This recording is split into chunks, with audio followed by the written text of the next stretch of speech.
Before we get going with anything at all, I'd like to invite us all to take 3 breaths together, 3 breaths so that we can come into a degree of coherence and connection that somehow transcends these flat screens through which we see each other and promotes a sense of being in this space together. So when you're ready, invite a fresh inspiration through the nose and then release the expiration slowly out from the mouth. In through the nose for the second breath, cleansing and purifying, out from the mouth slowly, releasing and relaxing. The third breath, invigorating, out breath, release and relax. Feeling the entire volume of space that your whole body occupies.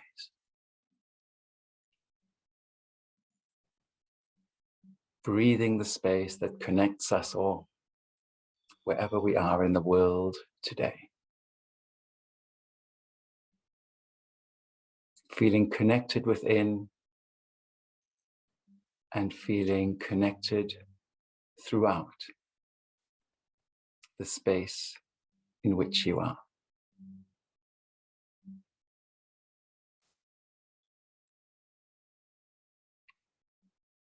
Thank you.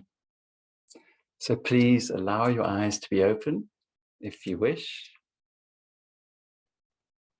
Welcome everybody to today's session, empowering highly sensitive people to embody their authentic gifts. And our conversation partner today is Jules De Vitto. I'd like to take the next moment to introduce our guest speaker, conversation partner today, Jules.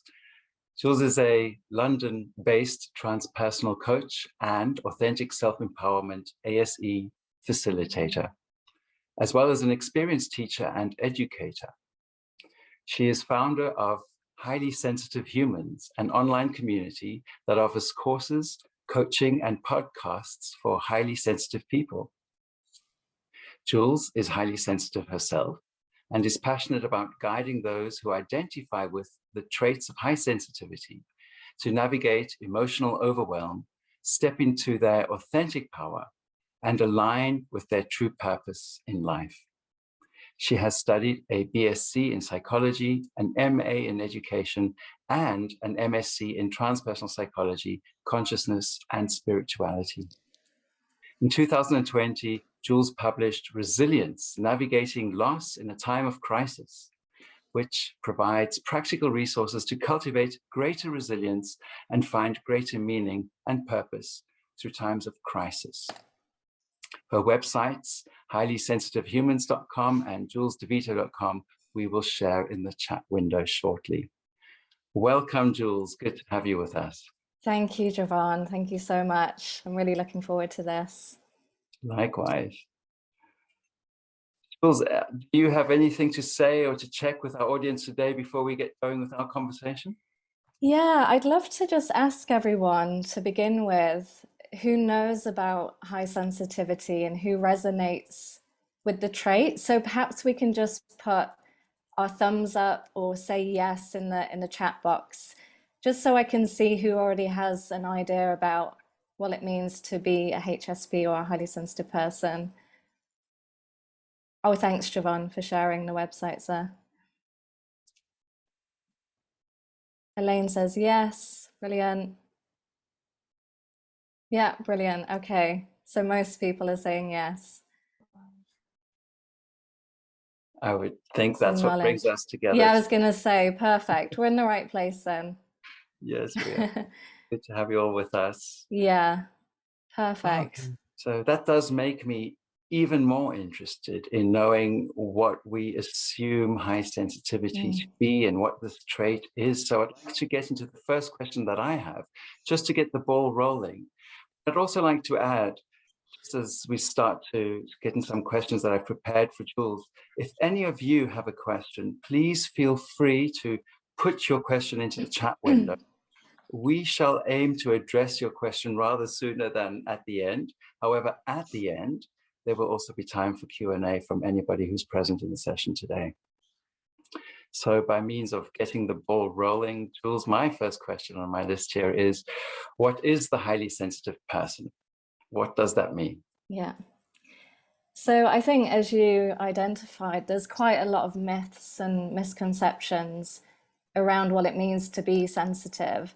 And that's really why I'm so passionate about this work, because I think when we hear the word sensitive, we automatically think of vulnerability, weakness, being broken somehow. And I know that a lot of the people that I work with in my coaching, that's normally what they come to sessions with, this feeling that there's something wrong with them. So really what I want to share today is about dispelling those myths and knowing that there's nothing inherently wrong with us. And actually we have a lot of strengths. So I'll talk about that in a moment, but it's really Dr. Elaine Aron, who many of you might have heard about. She is the one who coined the term the highly sensitive person. And it was in the mid 1990s that she first started doing the research surrounding what it means to be a HSP. And it's really important to recognize it's not a diagnosis, it's not a disorder. And around 20% of the population identify with the trait. So it's not a small number, it's about 1 in 5 people, it's quite a lot. And the official term for the HSP is sensory processing sensitivity. So the fact that we do have a sensitivity relating to how we process information.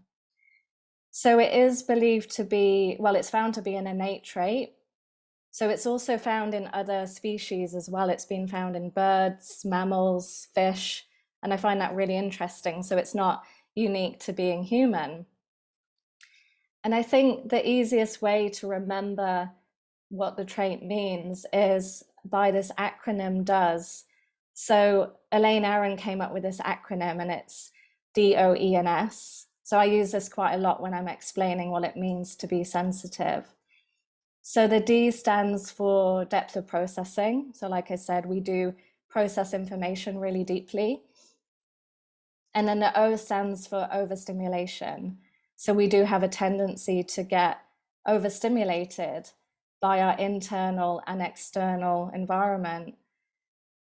And then the E is for empathy. So we have really deep levels of empathy. So we really know what it feels like to be in the shoes of another person. And I'll talk about that a bit later on when we talk about why this can be a great trait if we are a coach or a therapist or healer ourselves. And then the S stands for sensitivity to subtleties. So we really pick up on subtle cues in other people and also changes in our state as well.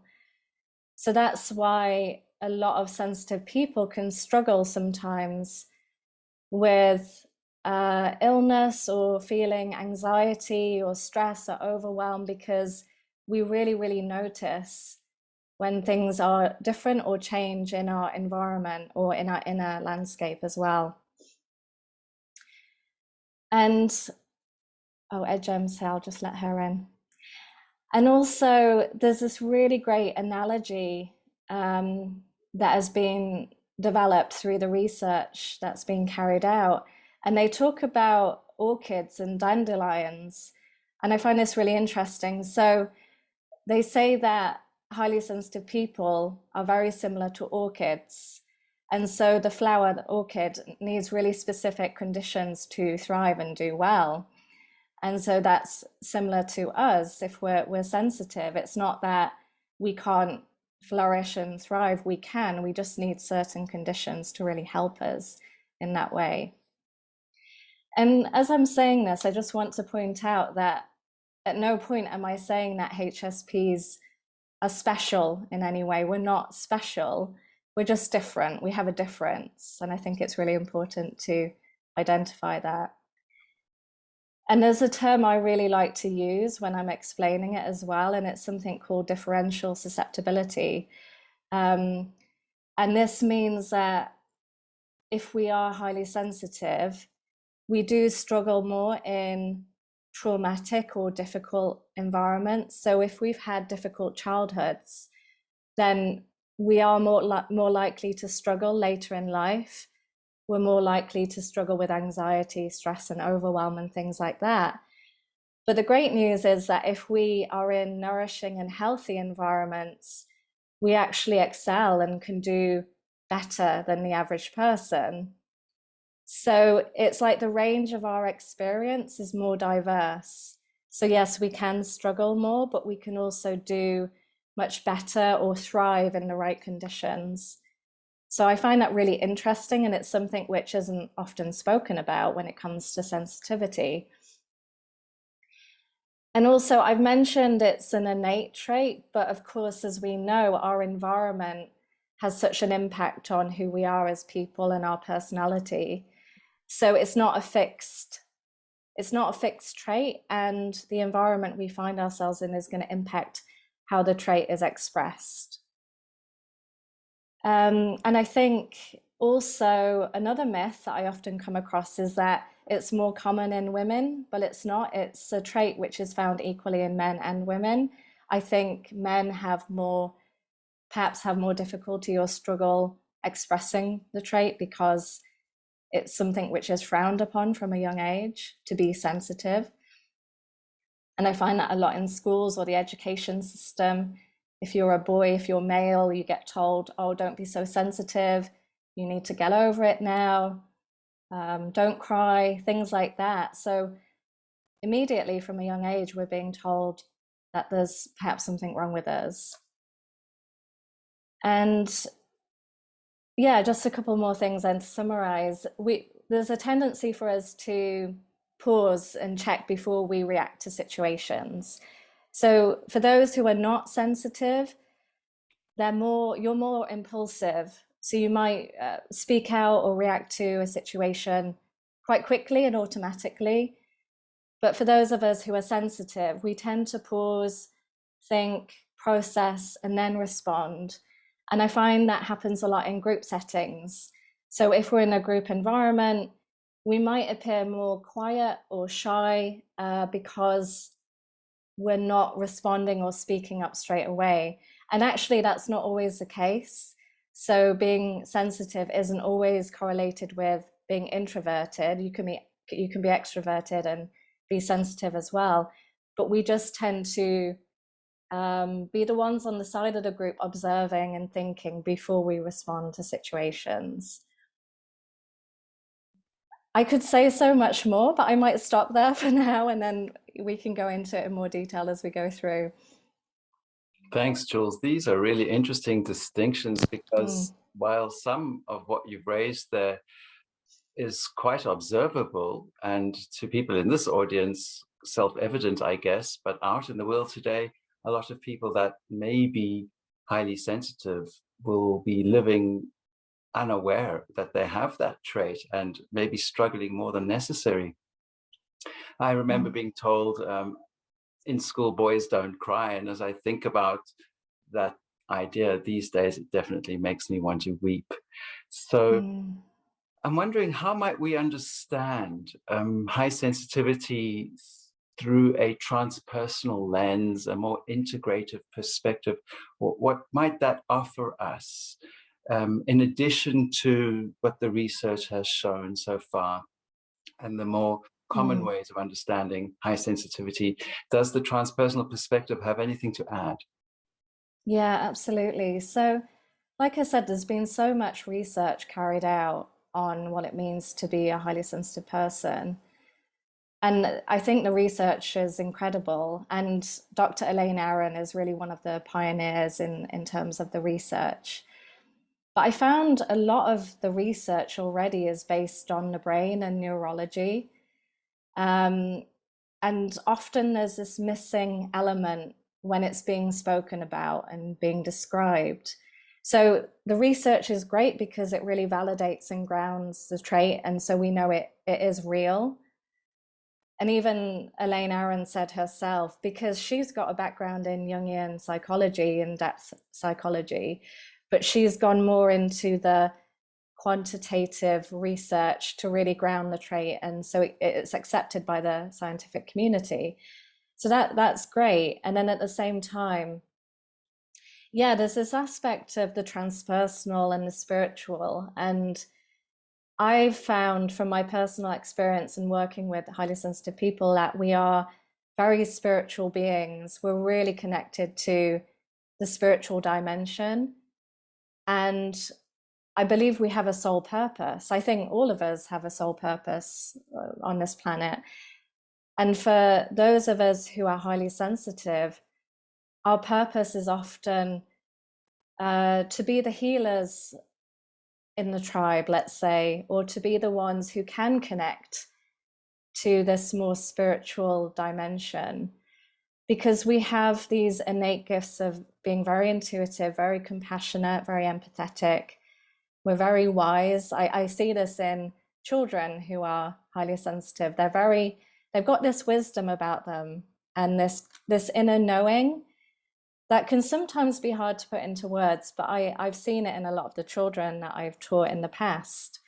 And so I think it's really important to look more at the lived experience of being highly sensitive and tapping into, yeah, our experience of connecting with spirit and these more expansive states of consciousness as well. So I find that, from my personal experience, I've always had this interest in asking bigger questions in terms of the meaning of the universe and why we're here. And for many sensitive people, if we don't try to answer those questions, or if we can't connect to a bigger meaning and purpose, then we can sometimes feel a bit lost, or we can struggle in life. So meaning and purpose is really, really important to us. And of course, from a transpersonal perspective, we are connecting with a deeper meaning and purpose in life. And, for me, it was in my mid-20s that I first found out about the trait of sensitivity. And it really helped me to make sense of my lived experience. And I think it's really important to say as well, I don't really like using labels. I don't think sometimes labels can limit us and restrict us. And if we get too attached to a label, such as being sensitive, we might end up putting ourselves into a box. So I like to think of sensitivity more as a framework. It's something that can help us to understand why we are the way we are and how we navigate the world, but we don't want to become limited to that label. So I think that's really important as well from a more transpersonal perspective. Because I see and hear a lot of sensitive people saying, I'm sensitive, so I'm anxious, or I'm sensitive, so there's something wrong with me, or I'm weak. And like I said at the beginning, we really want to reframe that. And no, that's not the case. We are sensitive, but it means we have so much potential as well. Jules, I think you're highlighting a very important point here.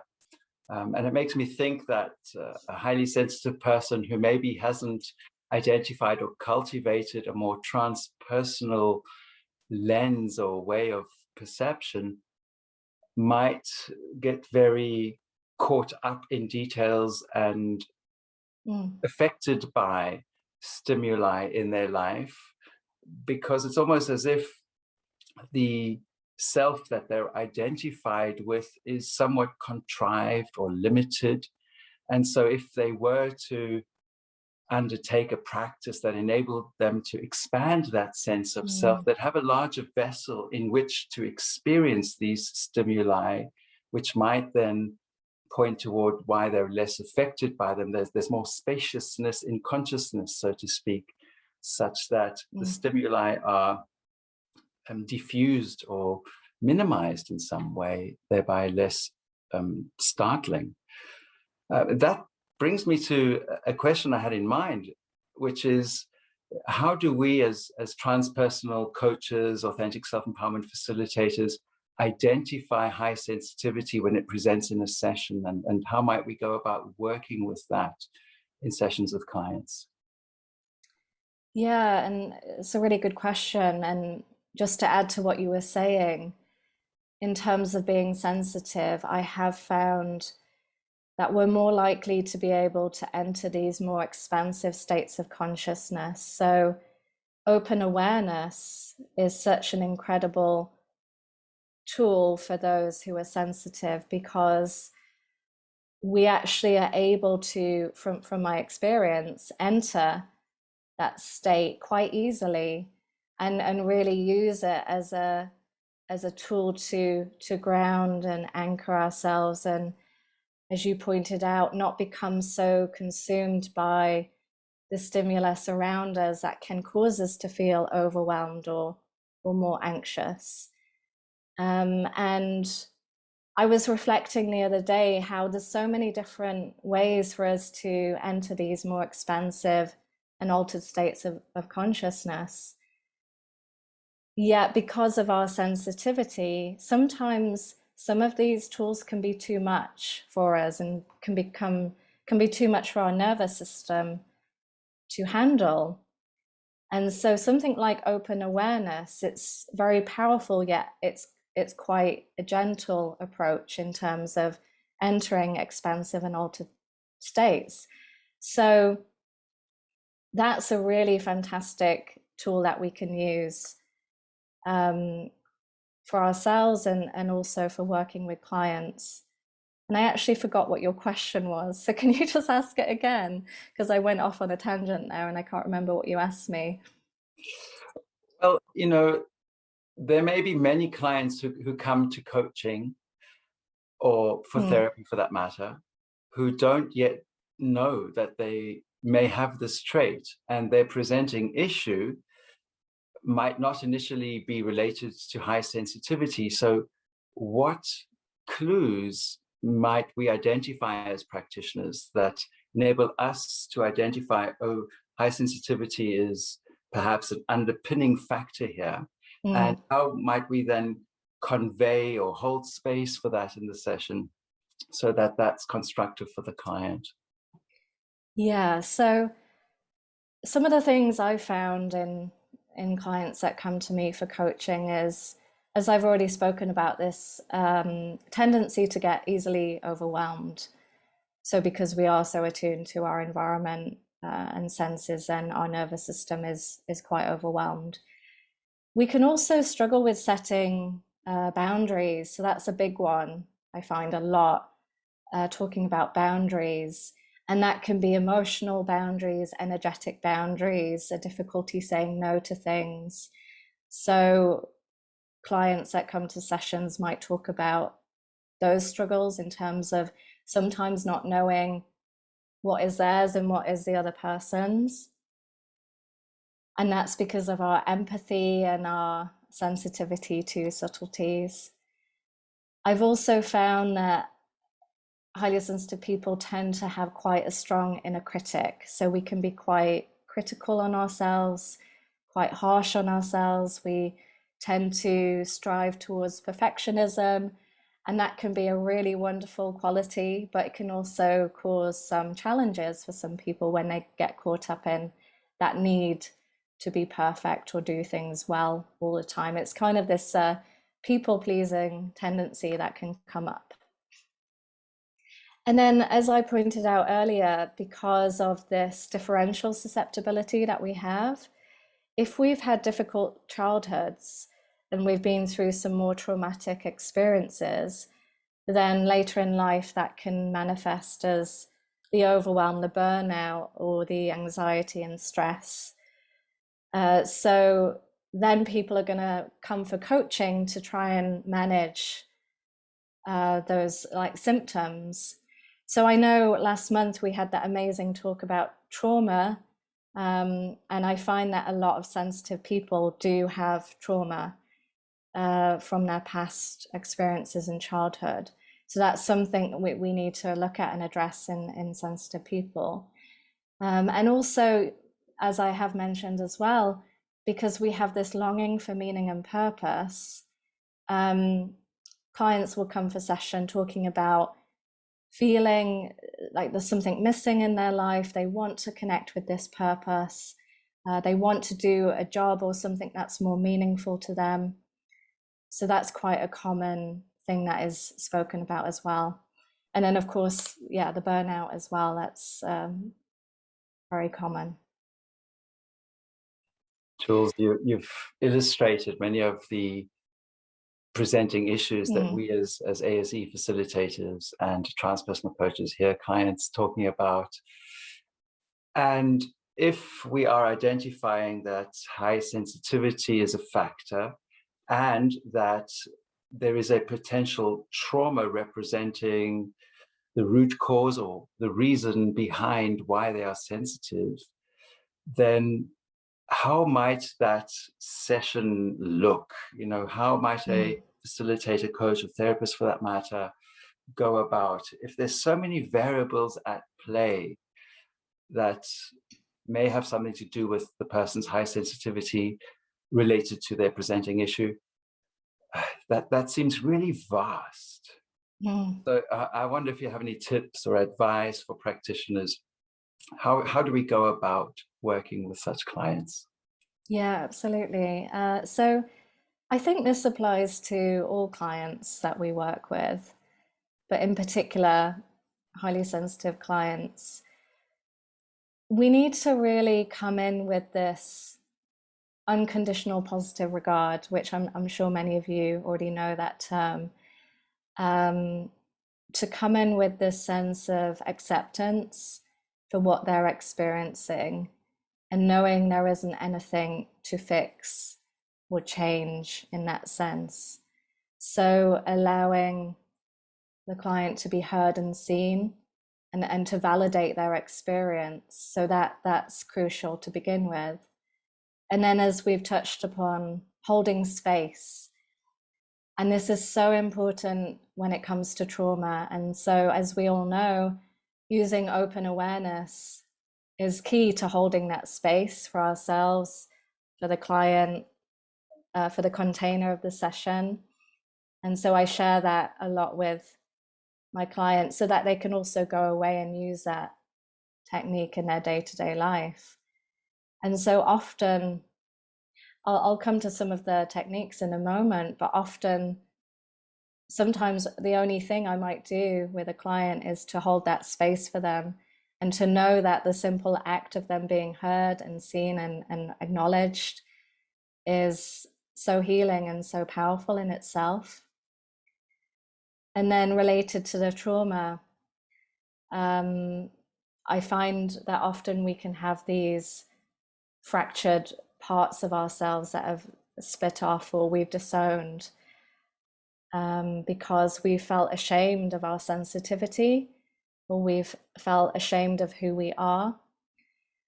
And so I find, in terms of the ASE and transpersonal coaching techniques that we know about, things like parts integration are really, really powerful for highly sensitive people because we do have these parts that need integrating and bringing back into our psyche and into wholeness. And it's interesting because it reminds me of there's also another term that's used a lot, which is something called high sensation seeking. I don't know if anyone's heard of that before, but a lot of highly sensitive people, well, it's 30%, apparently, the statistics say that 30% of highly sensitive people are high sensation seekers as well. If you're a high sensation seeker, they claim that you're more, you really seek out novelty, you really like new experiences, you get a lot of excitement from things like jumping out of planes or roller coasters and things like that, which I don't relate to. But if you are a highly sensitive person and also you have this high sensation seeking trait, then it can create a lot of conflict in your personality. And and the way you live your life. So there's a part of you that wants to move forward and do a lot of things, and then there's a part of you that wants to, well, needs to be more reserved and needs downtime and time to process. And so if you've got these conflicting parts, then we need to find a way to bring them together and for them to collaborate so that you feel more centered and whole in yourself. And I spoke about trauma, so we know about the 3-in-1 process as well, don't we? And I find that's really powerful. I use that quite a lot in terms of going back to childhood, doing healing around our younger selves and what we experience, those beliefs that we developed as a child, and then going to our future to really manifest that potential that we have in ourselves, and see the potential that we have to connect with our purpose and what gives us meaning. The great thing is, because of the differential susceptibility that I spoke about earlier, there's also something called vantage sensitivity. And that means that we respond better to interventions and positive environments. So the really great news is highly sensitive people who come for coaching actually respond really, really well to the interventions that we offer. And I think that's, really important to know. So we might have more struggles, but we have the potential to respond to the interventions like we offer as ASE coaches or transpersonal coaches. This is very fascinating, Jules. Thanks. A part of me really identifies with that sensation-seeking aspect, and no longer so, but this was a very strong part of me in the past. I have in the past been a fan of adrenaline activities, from bungee jumping to parachuting, river rafting, canyoning, and all of this wild stuff. I no longer have the desire to do all of that, which means to me that that part has become integrated, or at least pacified. But as Jana will know, that there's still very much this kind of adventure-seeking part of me. Maybe it's the same part, it's just evolved, grown up a little bit, maybe. I'm not too sure about that. But in any case, it does make me wonder if sensation-seeking is a reasonably common aspect of high sensitivity. I guess through what you've shared with us already, we would identify that particular quality in people through the examples that they've shared about what lights them up, what gets them going, what energizes and stimulates them. And that also makes me wonder about interventions that are more robust, that might resonate with them. So in ASE, we've got these resourcing techniques that really zoom people out to a very expansive, interconnected spiritual state of consciousness that might be compelling for such people. And then there's also the use of psychedelics. I know many in this context are interested in working with psychedelics, and I can imagine then that sensation-seeking people might be attracted to that way of intervention, at least for the sake of exploration. And I'm wondering to what extent we need to identify these specificities of highly sensitivity to inform our means of intervention. Is there like a spectrum? How does one know exactly where on the sensitivity spectrum the client might be, so that we can choose the right form of intervention? Yeah, really good question. So as I said earlier, I think all of these labels and terms are really helpful because they help us make sense of our experience. But I'm actually quite cautious of putting people into specific boxes. So when I use these terms, there's a part of me that is always a bit hesitant, because I don't want people to become too overly identified with saying, oh, I'm a high sensation seeker, or I'm a HSP, or I'm completely extroverted or introverted. I think all of us have different parts, and often those parts are in conflict. And so in a session, a client might come with a specific issue, and it actually might be a specific part of them that is being triggered at that particular point in their life or time. So I think it's impossible to give a checkbox and say, okay, if a client has this issue, then we should use that technique, because we're all so different. And so I think it really comes from discernment and our intuition as coaches to really know what is right for that particular client at that particular point in time. And I would never also, I wouldn't use only one technique. I would use a variety of techniques, and that will often be spanning over many sessions. And I think that we also need to get to know who we're working with. And like I said, it's really about our discernment and our intuition to know what's right for them. But I will say one thing we haven't mentioned is the shadow integration work. And I think that's something really powerful and really important for HSPs, because, as I said, we've often disowned or repressed many parts of ourselves and our trait because we felt it's not okay to be who we are, or we've tried to be someone else. And also because we can tend to be very nice and people are often people pleasers, or we want to do very well in the world. We can also repress certain characteristics that we think other people or the world doesn't like. So it's really important to do the shadow work and integrate those parts into ourselves. That does seem really important, Jules. Thank you. It makes me wonder then if highly sensitive people might attract somebody of the opposite kind because they may represent a shadow that has not yet been embraced. Could a highly sensitive person attract an intimate partner who is the opposite of sensitive in this regard? Do we come across such phenomenon?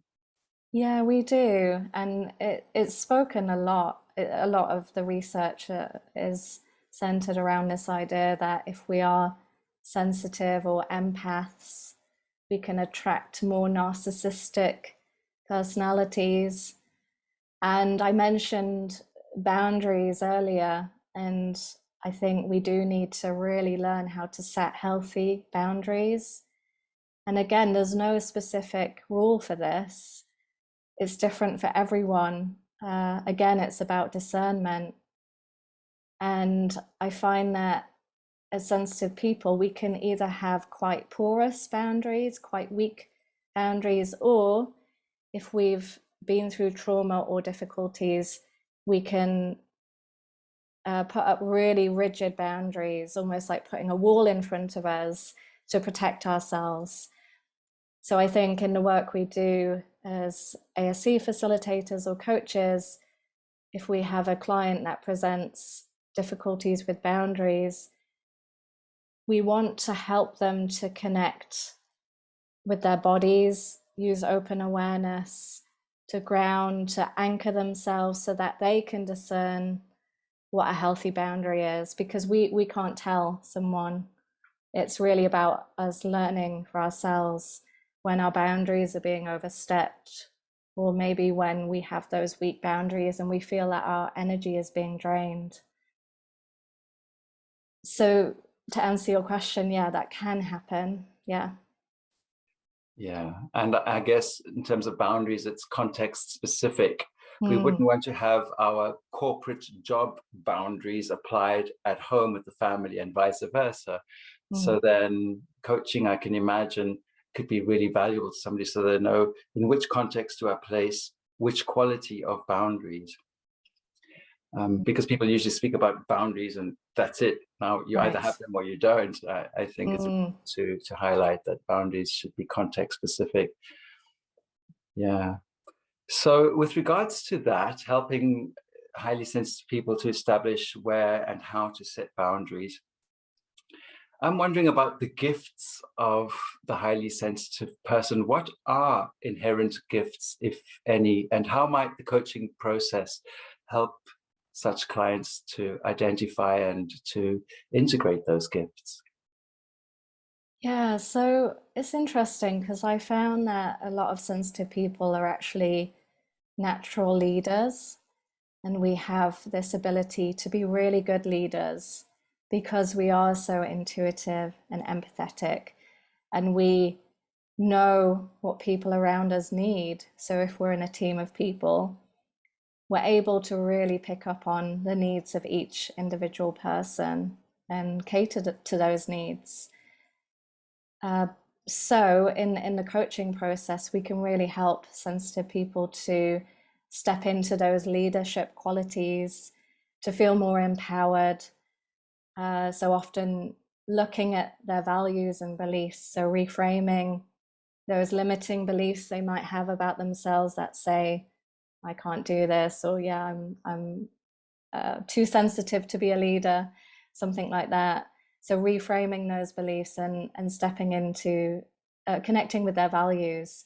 So that's really important. And I find, yeah, it's no coincidence that so many of us who are coaches or healers or therapists are sensitive, because it's our gifts of sensitivity that enable us to do the work that we do, to really connect with our clients. And I often speak about the archetype of the wounded healer. I really resonate with that. And I think a lot of us who are in this position of being coaches, we are perhaps wounded healers. So we've been through a lot of challenges in life, but it's those challenges that have enabled us to have the empathy and compassion that we need to hold space for other people. And I think that's so important. And as we've spoken about, we have this ability to really connect to the spiritual dimension. And I've found that we have quite vivid dreams. We're very visual people. We can really imagine potential in situations. So we think quite conceptually as well. So again, that means when we're receiving these coaching interventions, we can respond really well to, visualizing our future and our potential. And also we have that ability to connect to something more than our individual ego, right? So this is a real strength of ours and something that we can cultivate and that can help us in the work that we do. That makes so much sense, Jules. It would seem almost as if the high sensitivity trait is cut out for doing the kind of work we do in ASE, coaching, therapy, counseling for that matter. So it would also be something where I think it's important to integrate the parts of ourselves as you've identified, so that we are whole, integrated, highly sensitive humans who can hold space in a really holding, open, receptive manner, rather than a non-integrated part of ourselves seeking to fulfill its own needs through doing this work, i.e. the wounded healer who is now trying to do coaching or therapy work as a way of integrating that part of themselves. So doing the self-work then seems really crucial, having our own practice that facilitates healing and integration so that we can be space holders for others. That feels important as well. Yeah, absolutely. I agree. It's so important that we're doing self-work and inner healing as well. And it's a constant journey. It never stops, in my opinion. I think we need to be constantly, doesn't matter how experienced we are as coaches or facilitators, we need to constantly be looking at what's triggered in us and doing that healing work. and practicing, practicing the grounding, the open awareness, working with our self-compassion. I am a big fan of self-compassion practices, and we can use those with our clients, but also we need to be using them with ourselves as well, and doing the shadow work. So all of it, it's crucial. Yeah. And that, of course, also points to the importance of supervision. If you're doing this Right. work as a highly sensitive person, being in a supervision group of some kind, or being personally supervised, I think is also very important. Yeah, absolutely. I agree. Yeah. I'm wondering what questions others might have. The group are very quiet so far today. This has been a riveting conversation so far. Henya, are you putting your hand up? Feel free, anybody, to put your hand up and come in and have your say. Thanks, Jules. I was listening with fascination to what you and Jevon were saying about the importance of parts integration and shadow work. But it occurs to me that I wonder sometimes if our shadow work is misplaced, because yes, of course, it's important to give that sensitive part of ourselves more airtime in a way, but sometimes it's the other part that needs more coaching. Because I've noticed myself, for example, that I have this sort of more masculine side that in a way, I suppose, tries to protect my sensitive side. And so it holds me back sometimes. Something as simple as socializing in a group, or even just reading a book, or committing myself to anything that might draw energy from me. And I noticed that there's this part of me that says, stop, because it's just going to be overwhelming. Don't do this, don't do that, which I suppose is a protective part, but it could also be like a bully, because it's so outcome orientated that it's overcompensating for this more, I suppose, intuitive, non-outcome, more process-orientated part. And it's that part that needs coaching, not the sensitive part, because that's an entirely organic, intuitive part. And it's if, I find that in myself, and I see it in clients sometimes, that more driven part says, well, I don't need this, go and speak to the other part. But it's actually that part that needs coaching, because it needs to learn how to create a space for our more sensitive, intuitive parts. Does that make sense? It does, absolutely. And I love that. And I think I agree with what you're saying. I think there's two parts to it. One is, let's say we have a wounded inner child or younger part that is sensitive, and as a child develop those limiting beliefs surrounding sensitivity, then we do need to work with that part. But you're right, I think what comes first is working with the protective parts and making sure those parts are supporting us in a healthy way. So obviously that part has a purpose, and it's important that that part keeps us safe and tries to protect us, but maybe the part has learnt to work too hard and become a bully, as you identified. So I would say trying to get that part to still be there, but not work so hard is crucial. Yeah.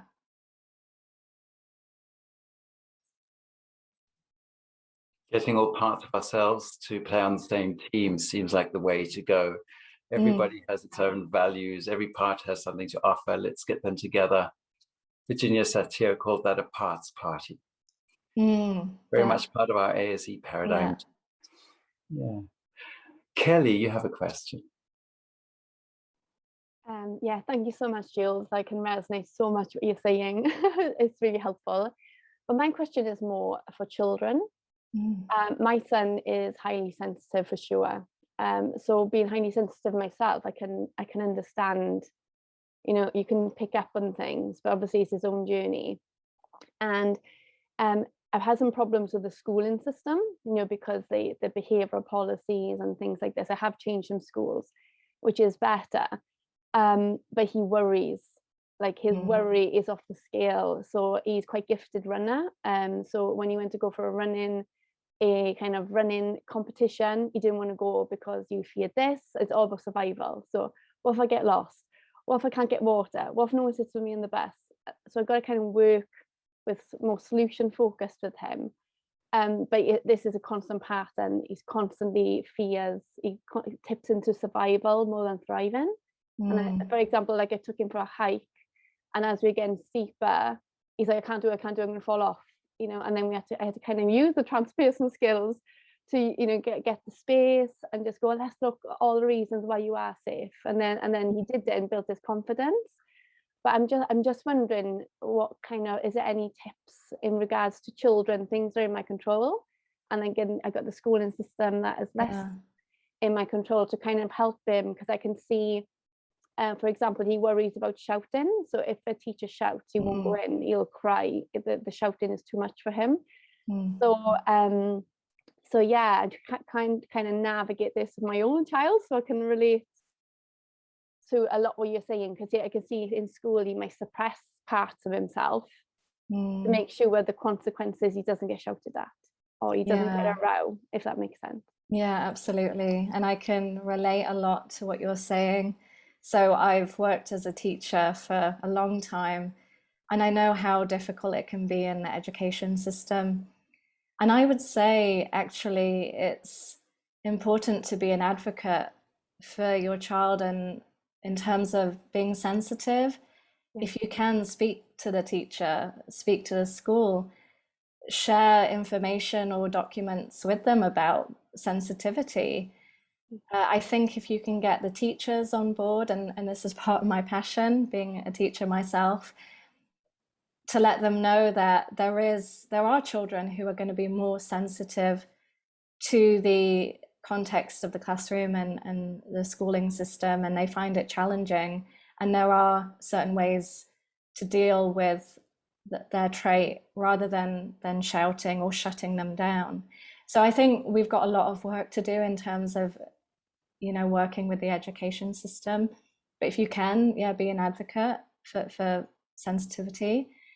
And then for your boy himself, teaching him, it sounds like you're already doing this, but offering him the tools that he needs to regulate his nervous system. You know, the open awareness techniques are, again, great in terms of the more visual aspects of that. Imagining you're a tree and you're growing roots into the earth and spreading out your branches. I find that's really powerful with children. They resonate with that. There's a lot of mindfulness tools and techniques you can use. Asking him what works, what he needs. I find simply asking our children, they often don't get asked what they need, you know, and I think we need to be asking them, and it could be, and also he can be an advocate for himself in school. I don't know how old he is, sorry. He's 8 in September. He's 8, okay. So if there's a way for him to find a voice, and he can say when he's at school, I need to go outside now and have a 5-minute break, and knowing he's entitled to do that if it's feeling too much. I'd be happy to share some mindfulness resources that I have for children, because I've done some training in the past on how to use mindfulness with children, and there's so many different techniques, and I'd be happy to share them with you. Oh, thank you so much. I really appreciate that. Thank you so much. Sue, you're next. Thank you all. I'm finding this really fascinating. It's not so much a question, it's more an observation. When you were talking right at the beginning, Jules, about, you know, approximately 20% of the population are probably really highly sensitive people. And then you were talking about the traits and depth of processing, overstimulation, empathy, and sensitivity. I've worked for many years with students with a wide range of neurodiverse conditions. And some of those things I was thinking, yes, I've had students on the autistic spectrum who are, you know, highly sensitive to noise and things like that. It just struck me that actually what we're talking about here is yet another aspect of the rainbow of the human condition, really, isn't it? I think what I'm wanting to ask you is, I know from the work that I've done, once I've sort of explained to people, okay, because of your dyslexia or because of your ADHD, these traits are apparent, this is where the challenges are coming from. Once they have an understanding of that, then it just becomes part of who they are instead of the defining characteristic.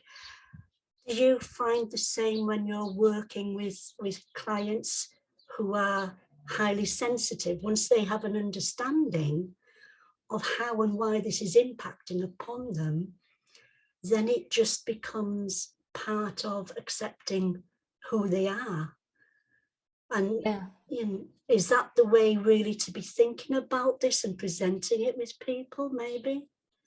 Yeah, absolutely. That's why, you know, I mentioned I prefer to see it as a framework rather than a label. And a big part of the work I do is when people come for coaching, they're so fixated on the label and that identity. And then it's about learning and realizing it's reframing what that identity is and seeing it as a framework. And as you've pointed out, being able to integrate it into themselves. And just to add, I often get asked about sensitivity and autism and if it's the same thing or if there's a difference.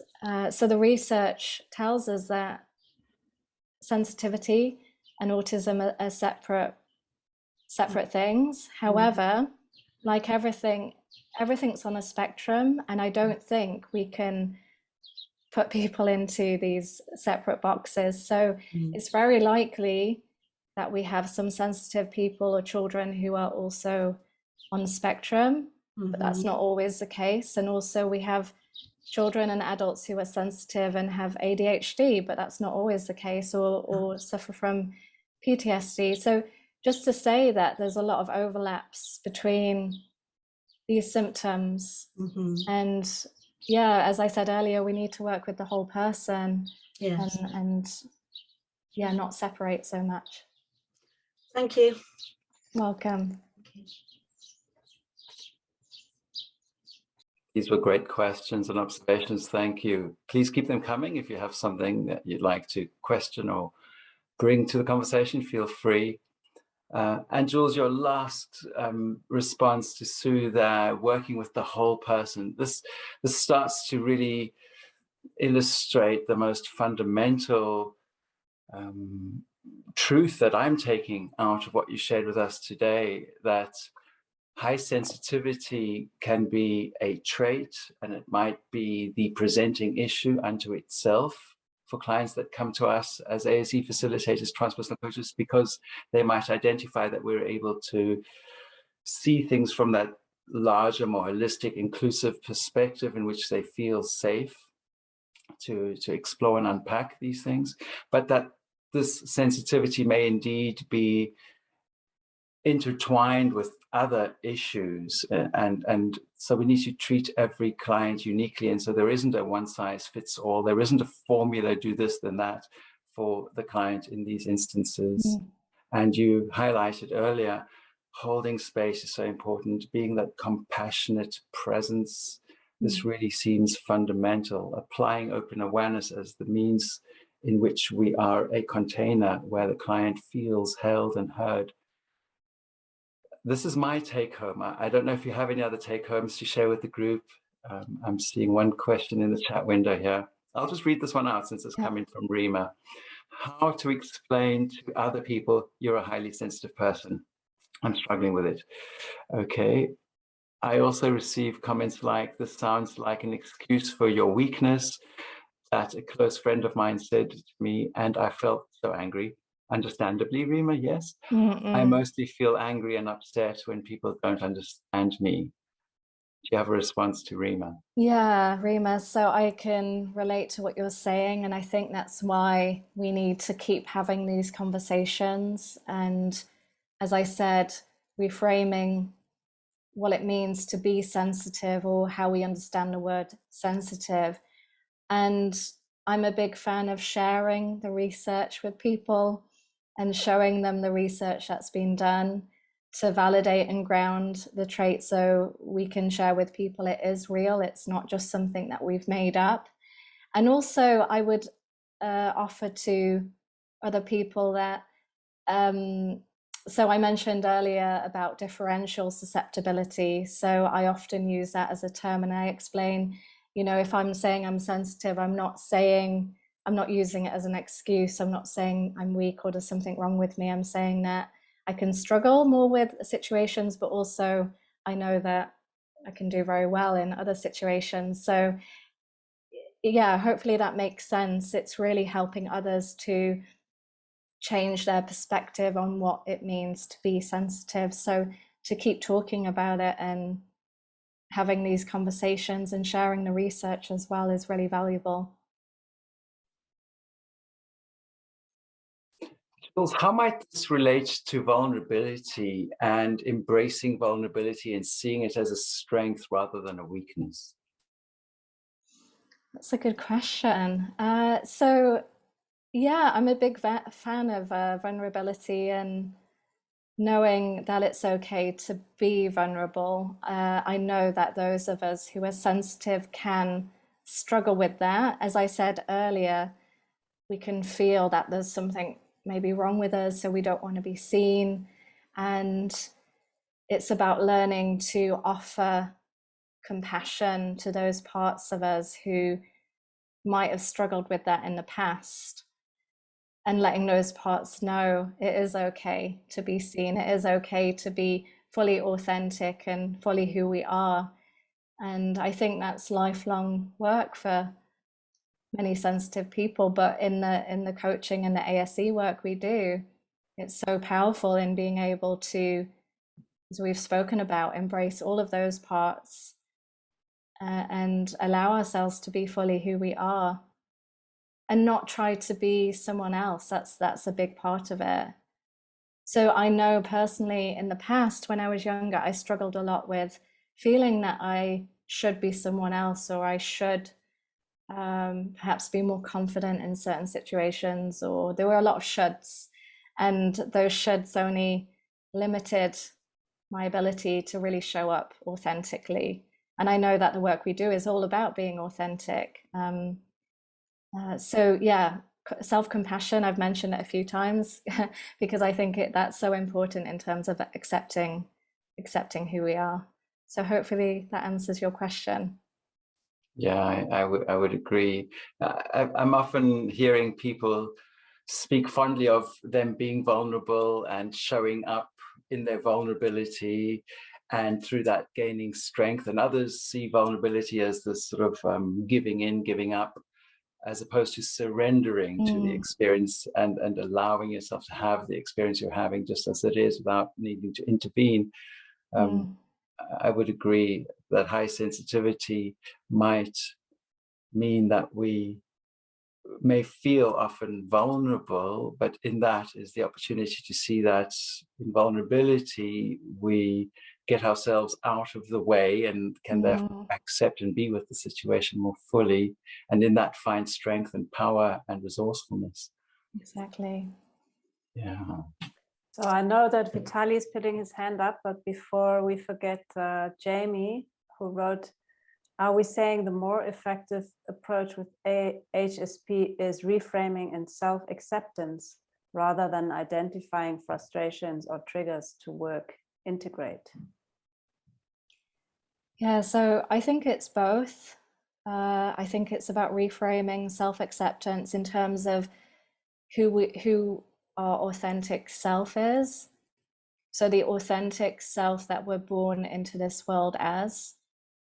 So we need to find acceptance and self-compassion for that. And then, as Henny identified earlier, we then, throughout life, we can develop parts which might work too hard to hide away those authentic qualities or behave in dysfunctional ways. So then we want to integrate and work with those parts that can get triggered. So I think it's both connecting with our authentic self and then working with the parts which have become dysfunctional and get triggered. I hope that answers the question, Jamie.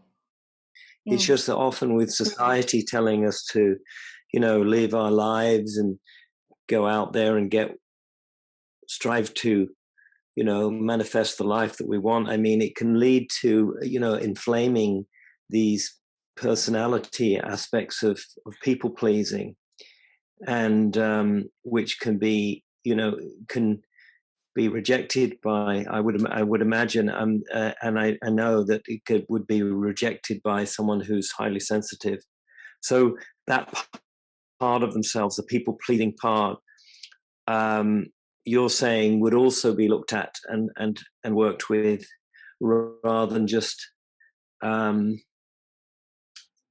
accepting it as well as accepting it, working with it to see where it's come from and how it triggered and how it then engages, and then how it sort of disempowers, and then obviously the shame that then ensues afterwards and so forth.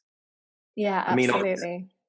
Obviously, if you go into it, you trace it back to often you'll trace it back to a parenting structure that where they've had to sublimate their power and so forth. And then we're getting into the gray zone in coaching, but this is something that would organically come out of the work as part of working with the shadow and so forth. Yeah, exactly. Because we're not born into this world as people pleasers. That's not an innate quality of being a sensitive person. That's something we might learn through our childhood and as we grow up, as you're identifying. So definitely we need to work with that part and find out why it's doing the job it's doing, and integrate it. Yeah, absolutely.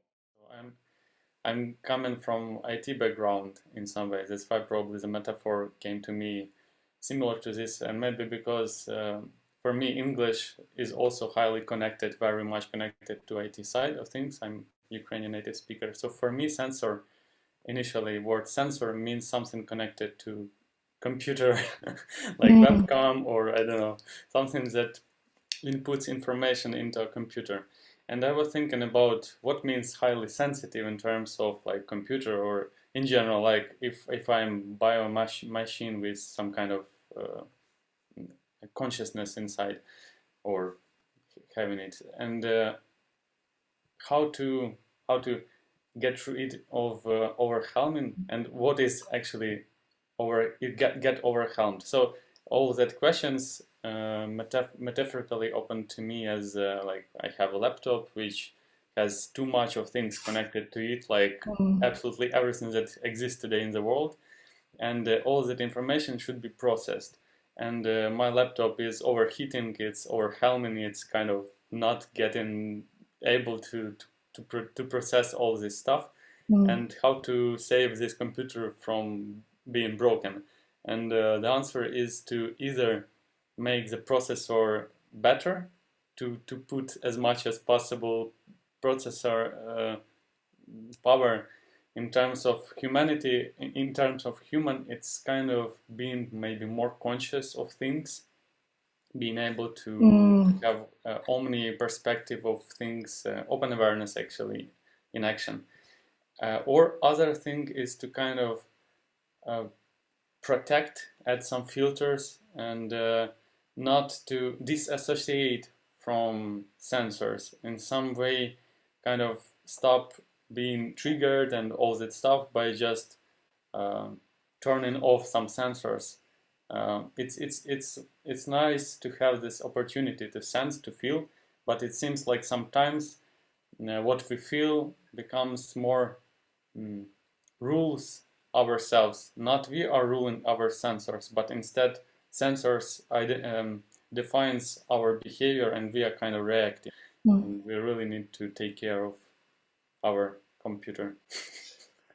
Yeah, thank you. I really love that analogy, and it's so spot on, because what I took from what you were saying is, we need to regulate our nervous system and make sure that we have the techniques and things that we're doing on a daily basis to make sure that we're not becoming, that our desktop isn't becoming too filled with icons and information and getting overwhelmed. And also our environment is so important. So for me, I live in London, so it's very busy and hectic. I need to get to nature quite often. So even, you know, just to go to the park and find nature to calm and be in an environment that isn't so overstimulating. And I guess that's the same with the computer, not plugging in so many things at the same time, giving ourselves some space to feel calm and connected to nature. Jules, I really resonate with what you said there on nature. I think nature as that balancer and return to our own true nature is wonderful, whether it's the park, the wilderness, a pond, a beautiful image of a natural environment that you can immerse yourself into. There's this real strength and beauty in that. And speaking about nature, you and I are both in the ASE facilitator retreat team, where we immerse ourselves in nature at Lake Maggiore in northern Italy on the 28th of October to the 2nd of November. And I'm really excited for this year's retreat. Jules, can you tell us a bit about what you'll be facilitating at the retreat? Yeah, I'm really looking forward to it as well. It's been so long since we've been able to meet in person and do this, so I'm really excited about it. So I'll be offering some techniques and meditations on self-compassion. As I've mentioned, I'm really passionate about self-compassion practices, and so I'll be sharing some ways that we can cultivate that in ourselves. I'll also be talking about how we can develop resilience when we go through life transitions. So some of you might know that I wrote a book a few years ago in the middle of the COVID pandemic about how we can cultivate resilience. So I'll share some different tools from that book as well. And then I'll touch upon high sensitivity, so we can go into that in a bit more depth. And of course, everything we do anyway as ASE practitioners, and that we'll be doing on the retreat, applies to those who are sensitive. So yeah, I'm really, really looking forward to it, and I hope lots of people can join us there. I hope so too. So we've reached full time, and Jules, thank you so much for what you shared with us today. So much wisdom, so much practical usefulness to the ideas that you presented here for those of us that are doing this work professionally, and for those of us that identify with the trait of high sensitivity. So I think many take-homes for me, certainly, that is the case. So thank you again. Thank you to all of you for being part of today's session. Wishing you all a wonderful rest of the day.